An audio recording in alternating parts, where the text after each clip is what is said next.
Welcome to another edition of MTG Playback. I'm Mark. I'm an actual pastor who plays Magic the Gathering. So this whole series is where I play a game on Arena, then talk about it and see what I could have done better, differently, or if I played as well as I could and I still lost. So I was been playing this blue-white angel deck for quite a while. I made some changes after the last few weeks, noticing that some cards weren't really doing what I want them to do. So the changes are, as you can see on the screen, are that I've dropped the negate. I've added four Valeris stances to try to give my creatures indestructible, and to replace the destroy evils that weren't always doing exactly what I want them to do, and added another angel that, if I have angels with counters, should do something. So let's get into a match and see how it goes.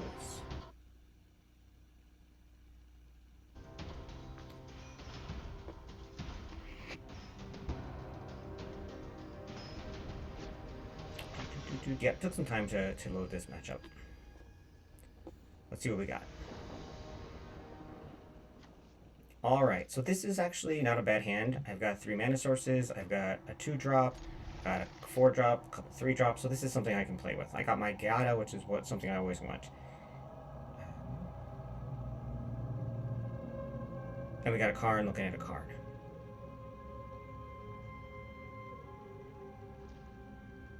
So play the Sea-Chrome Coast, just move on. It would have been nice to have like a Fading Hope or something in my hand to do something, to have some kind of 1-drop, but I'll take what I have.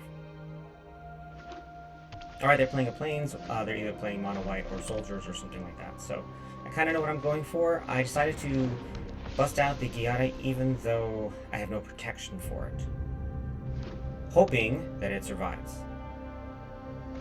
And it does not. It immediately has an ossification, which is frustrating because I have 3 angels in my hand.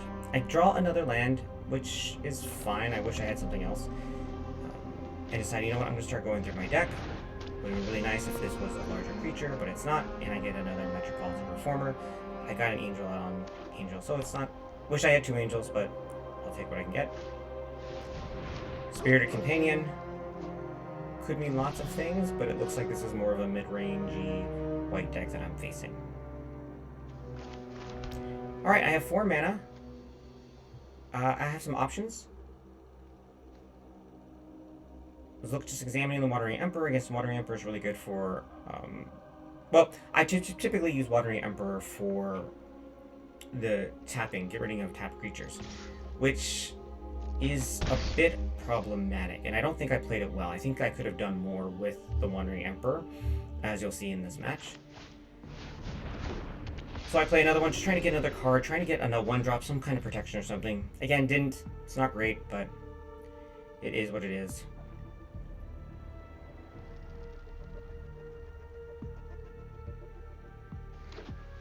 Now this is actually kind of a game where I would have been happy to have those destroy evils to destroy enchantments, kill ossifications, but alas, I don't have them.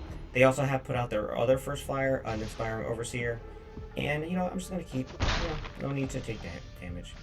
Get another land, so I'm starting to get a little too land heavy. I do have 5, which is enough, and so now I'm thinking about, okay, what do I do? What can I do here? Well, I got 5 mana. I have a couple 1-2-drop, several 3-drops. So I'm going to play the Erotic Giada first. The idea is saying what's on top of my library. It's of lower stance. So instead of pulling something off my there, I will then put in the Gold Forge Thorpix. I decide for everything to attack, because at least if something attacks, I still have some if he blocks with the Inspiring Overseer, one of them still survives.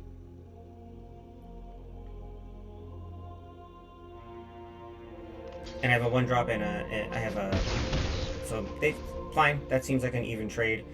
The board is starting to fill out nicely the way I want to. So, things are okay. Or so I thought. Another ossification, right? So this is the second ossification. It's a lot in the very beginning part of the game for them to get all of them, to get these 2 in the beginning part of their deck. They get rid of that creature, which makes a lot of sense, to get rid of the ward. So now I have a 2-1 and a 2-3 that no longer has the ward, no longer has the protection. And they've got 1, 2, 3 open mana. And a third ossification.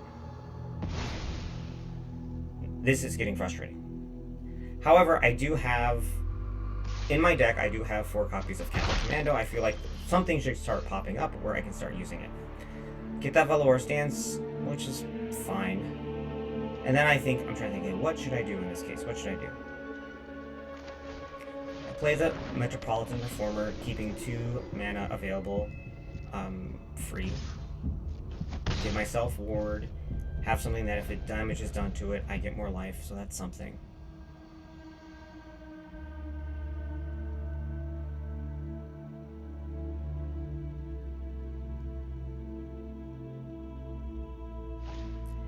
Fourth ossification. How do you get 4 ossifications within the first 6 turns, right? Like that's crazy.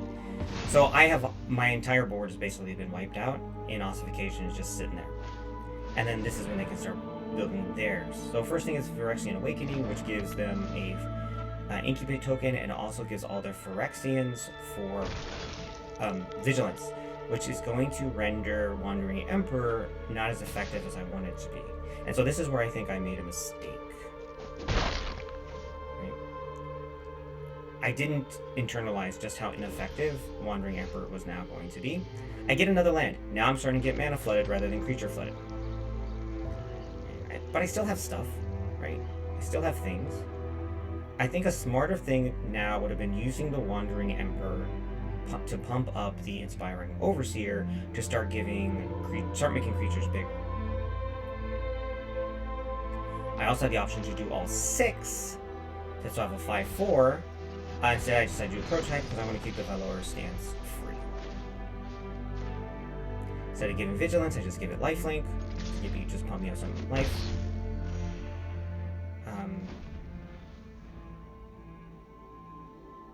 And so things aren't looking fantastic for me.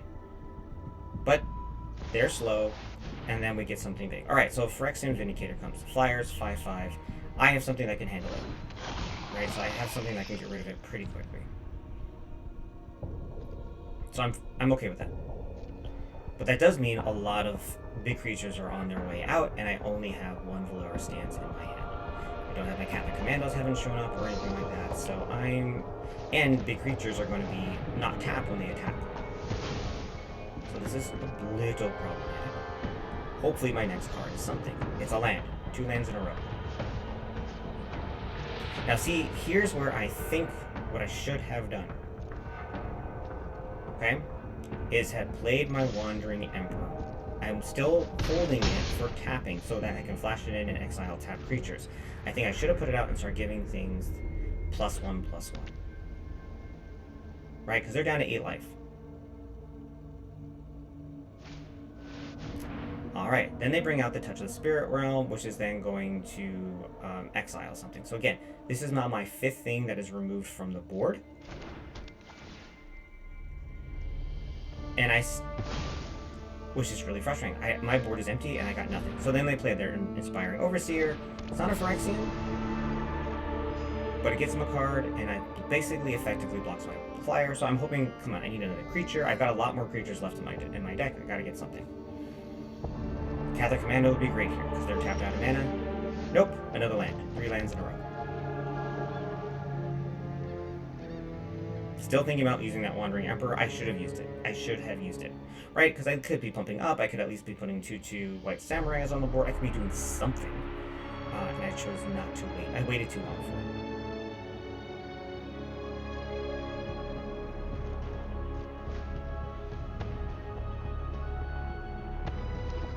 They get another land. They bring another Spirit Companion. Now they're starting to go through their deck. They're starting to build their board, and I don't have anything effective to kill it because my big creatures are gone.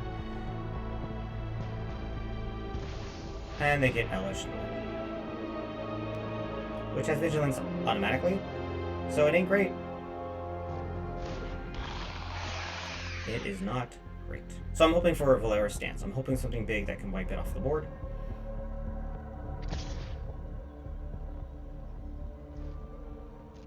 Fading Hope, something. Just something. 4th land in a row. Right, as you see, I still have 42 cards in my deck, and this is my 4th land in the row. So just in case you don't know what Elish Norn, Mother Machine does, there you go, you can look at it and read. Again, trying to think about what to do in this case. I held on to the Wandering Emperor too long, I think. I think I could have done this differently. Spirited Companion comes out. So they have 3 Spirited Companions. They're going to get more they're going to get more cards. Start pumping up.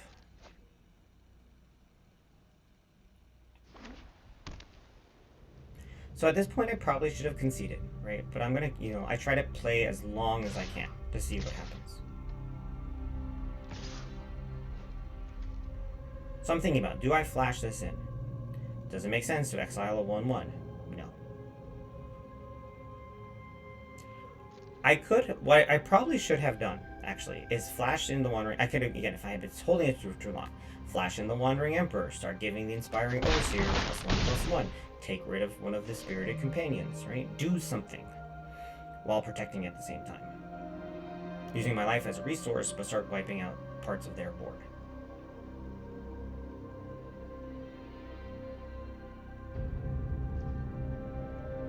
But I didn't.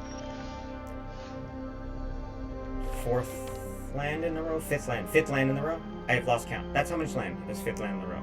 And again, I don't have my cards, I don't have a Fading Hope, I don't have anything to scry through my deck to move things out of the round. So I just got mana flooded. And when you're mana flooded and the person has taken off all your board and is just pumping things up, there's not much you can do. So this is where I started getting frustrated. But I think the learning here is really just the Wandering Emperor. Just have to use it more effectively. Here's a card I don't see very often. I do have it myself. Mondrak comes out. 4/4. It can make, just double things like Elish Norn does. Doubles effects.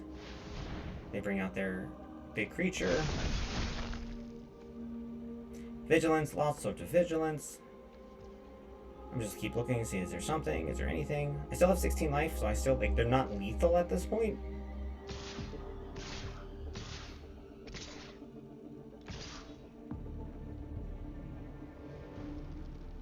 But I could have had a 3/4 or a 4/4, something big at this point, to start, and have started wiping the board just a little bit. So I think I waited too long. Do I flash it in here? Yes, I do flash it. Just for funs.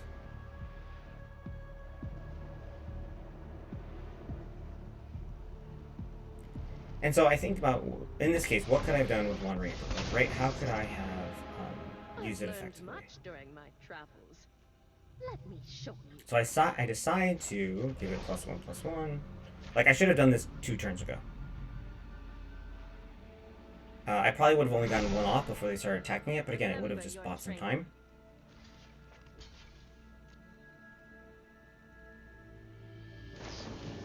They do an Esma Spite to kill my board, so there's that. Oh, and they were holding out most of the game, so I would have lost at something, but... So they do good game, but I decided to keep playing, because, why not?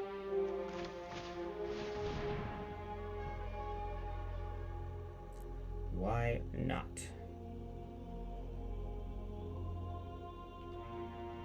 They have nothing... So I'm kind of curious why they're doing this. Like, I think they decided to...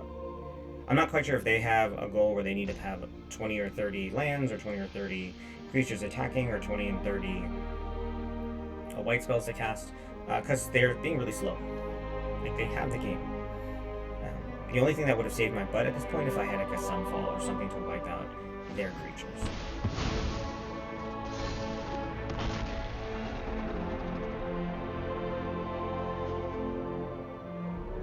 So I can't, I could have got rid of something. I decided to do, just do 2/2.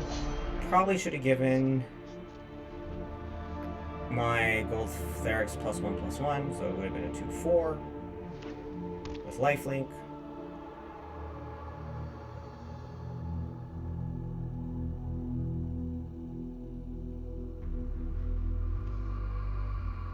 Now they have lethal, right? Like, they do have lethal at the point. They just show everything at me. I can only block 8 out of the 17 damage. Like, so they have lethal, but they decide to go for the Wandering Emperor first, which, you know what? They can be them. That's fine. That is also dangerous, though. For example, if I did have a Sunfall or some kind of board wipe put in my hand, then I could wipe out everything and start over.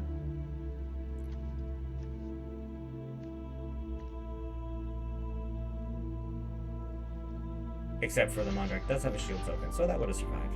So that's probably why there is the so. I'll be back. Not sure why I didn't use the Gold Forge Thorax to do a block, to do more effective block. Again, do an Inspiring Overseer, see if I can get something, anything. Oh, the idea was to get a card, but of course, Elish Norn stops that from happening. So, that is it. So, not the greatest game. I can't believe they had 4 ossifications and they wiped out my board. My deck didn't draw its Catholic Commandos, didn't do a lot of stuff that could deal with those enchantments. So, just a long, grindy game that I ended up losing. So thank you for watching. Please like and subscribe. Leave comments. What could I have done better? How would you have used Wandering Emperor in this situation? And I'll see you next time for MTG Playback.